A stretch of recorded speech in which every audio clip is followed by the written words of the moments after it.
Oi para você que está assistindo aqui o nosso canal 5 Tons nessa segunda-feira de quarentena, né? A gente começou na terça-feira passada, né? Oficialmente, mas a gente já tá em quarentena, já tem um tempo, a gente tá começando a ficar louco, perdendo noção de tempo, noção de espaço. Então, como a gente tá absolutamente... Noção em geral, mas isso a gente nunca teve mesmo. Há quem diga isso realmente por conta das notas que a gente dá, né? Fala, vocês não têm noção, realmente, aí tá explicado. Vai sair Cats 2 e a gente vai dar 10. 10, que é o zero reverso. Enfim, como a gente tá fazendo nada, a gente resolveu lembrar você de alguns pontos sobre La Casa de Papel. Você sabe que vai estrear no próximo dia 3 de abril a quarta parte, e última, pelo menos é o que estão dizendo, que é a última parte do La Casa de Papel, e a gente gostaria de lembrar você um pouco da história que aconteceu na terceira temporada para que você possa assistir sem precisar ter que rever tudo, né? Porque é bastante episódio, teve muitos episódios a terceira temporada. Mentira, não teve não, mas a gente não tem nada para fazer mesmo, então a gente quer falar com você e você pode ajudar a gente dando view pra gente aqui, porque também, né, a gente é filho de Deus, precisa ganhar dinheiro. Mas é isso aí, nesse vídeo a gente vai falar tudo que você precisa saber para você assistir La Casa de Papel. Parte 4, tranquilo.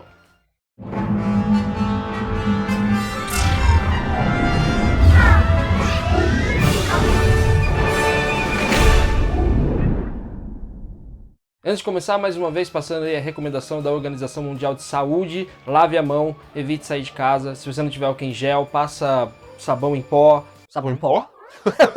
O sabão em pó não, viu como a quarentena tá deixando a gente louco? Passa sabão e passa omo, faz assim, ó. Mentira, sabão em pó não, passa água e sabão, tipo, enfim, você sabe, lava a mão, né? Lava bem a mãozinha lá e evita aí também espalhar esse... Não que você esteja, mas de repente pode estar e não saber, enfim.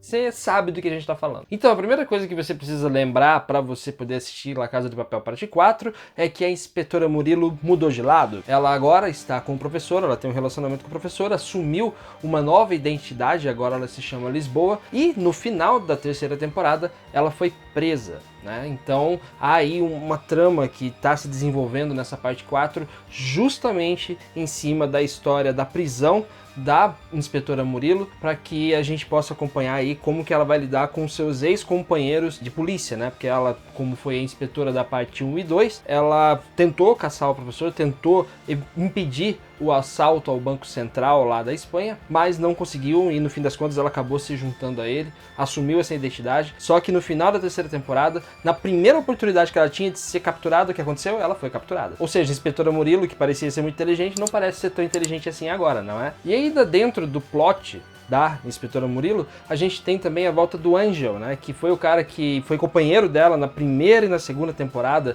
de La Casa de Papel, companheiro de polícia, logo se dizendo, não companheiro amoroso, mas ele tinha uma paixão por ela, ele adorava ela, ele estava apaixonado por ela, e no fim das contas ela deixou ele de lado para ficar com o professor. Ele sofreu um acidente, né, se você se lembra bem, em alguma das temporadas que eu não lembro qual é, acho que é a segunda temporada, se não me engano, mas ele sofreu um acidente, ficou um tempo internado, ele saiu da polícia e agora ele voltou para ajudar nas investigações. Acontece que o Angel, ele tem informações privilegiadas da família da inspetora Murilo e pode usar isso contra ela no interrogatório que ela provavelmente vai passar quando ela estiver já em posse da polícia, porque no final da terceira temporada a gente não viu essa parte, ela chegando lá na polícia sendo presa e tal. Então ele, como faz parte fez parte da vida dela e sabe muita coisa sobre a família dela em geral, ele pode muito bem usar essas informações contra ela para tentar dissuadir, fazer com que ela mude de lado de novo e volte a apoiar a polícia. É uma história também que precisa ter bastante atenção. E ainda dentro desse plot, né, da inspetora Murilo, tem o professor que está completamente perdido. Nas três primeiras partes, né, de La Casa de Papel, principalmente nas duas primeiras, ele era aquele cara calculista, o cara frio que sabia todas as jogadas, era um jogador de xadrez, né? Tipo, a gente sabia que ele ia conseguir se livrar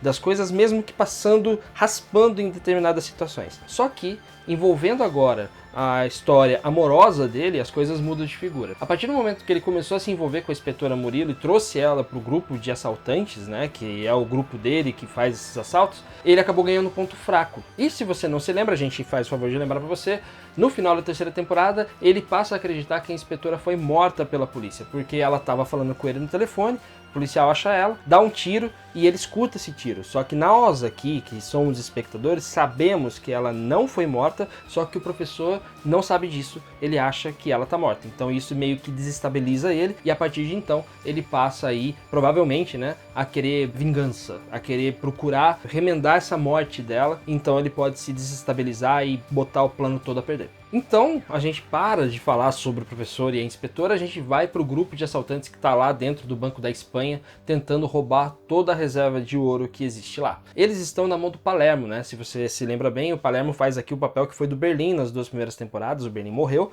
ele que foi um grande amigo do Berlim, ele tem lá uma relação meio... Não dá para saber se eles tiveram um caso, se era uma coisa meio platônica, mas enfim, eles tinham essa proximidade e o Palermo sabia de cor e salteado todo o plano que o Berlim tinha para assaltar o Banco da Espanha, e é ele que executa esse plano junto com o grupo. Ele tá desestabilizado também, né? Ele tá ali fragilizado dentro desse esquema, porque o plano não tá saindo exatamente como ele tinha previsto. Então a gente encontra ele no final da 3ª temporada, já meio que sem saber o que fazer. Além disso, a forma de comando que ele tem é muito parecida, ou até um pouquinho pior do que a que o Berlim tinha, né? Que tinha aquela coisa de desestabilizar mentalmente as pessoas, tinha uma coisa do comando muito forte, uma coisa até meio machista no caso, né? Nesse caso, o Palermo, ele também divide muito o grupo, então o fim da 3ª temporada acaba com o grupo meio dividido por conta dessas atitudes dele. Inclusive o próprio Helsinki, que é usado pelo Palermo como uma diversão sexual, vamos dizer assim, né, porque Palermo é abertamente gay, ele tem essa divisão, ele fica muito magoado, muito chateado com as coisas que estão acontecendo,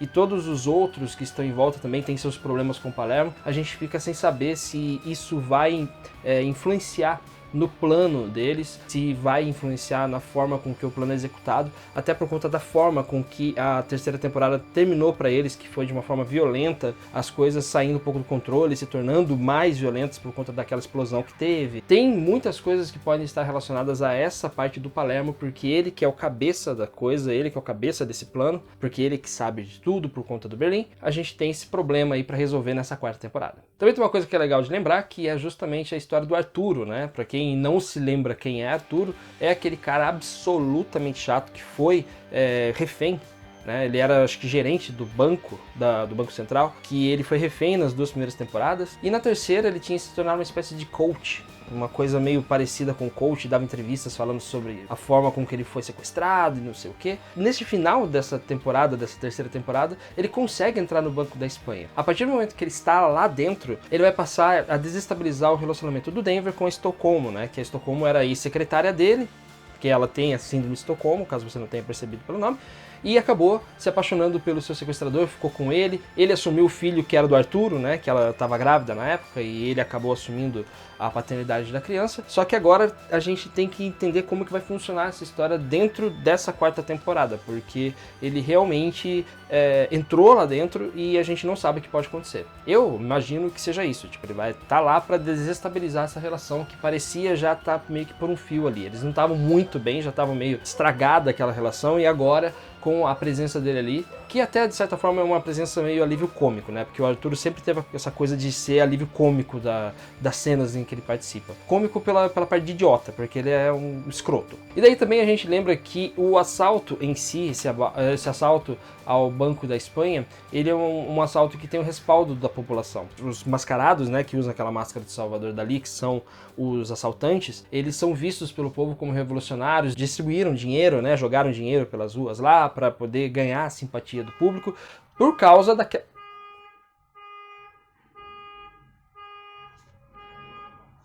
É o sinal do apocalipse, começou. E eles tiveram que fazer isso para poder trazer a opinião pública junto a eles por conta do que estava passando o Rio, né? Ele estava preso, tudo isso começou com a prisão do Rio. E teve toda aquela história de falar que a polícia estava infringindo os direitos humanos no tratamento com o Rio. E isso fez com que tivesse toda essa movimentação deles para trazer a opinião pública junto a eles, para que eles pudessem ganhar tempo para poder recuperar o Rio, tirar ele da prisão e ainda assim fazer esse assalto do ouro, que é o que eles estão planejando. E esse assalto do ouro foi uma coisa completamente maluca, né? Que o plano envolvia encher o cofre de água, porque tinha lá algumas situações que precisava fazer isso. Enfim, nossa, doidíssimo. E por fim, e não menos importante, a gente tem a história da Nairobi. A Nairobi, como se sabe, é uma das personagens mais carismáticas dessa série, e ela levou um tiro no último episódio. Então a gente não sabe o que aconteceu com ela. A gente não faz a menor ideia se ela tá viva, se ela tá morta e como vai ficar a história dela, né? Tipo, a gente sabe que é a partir daí que as coisas vão começar a andar, a partir desta história dela que a quarta parte vai se desenvolver, mas a gente não sabe se vai ser com ela viva ou se vai ser com ela morta. Uma coisa que eu tinha esquecido antes de fazer esse roteiro, porque, né, a gente assistiu tanta coisa durante o ano e acabou passando, foi em abril do ano passado que estreou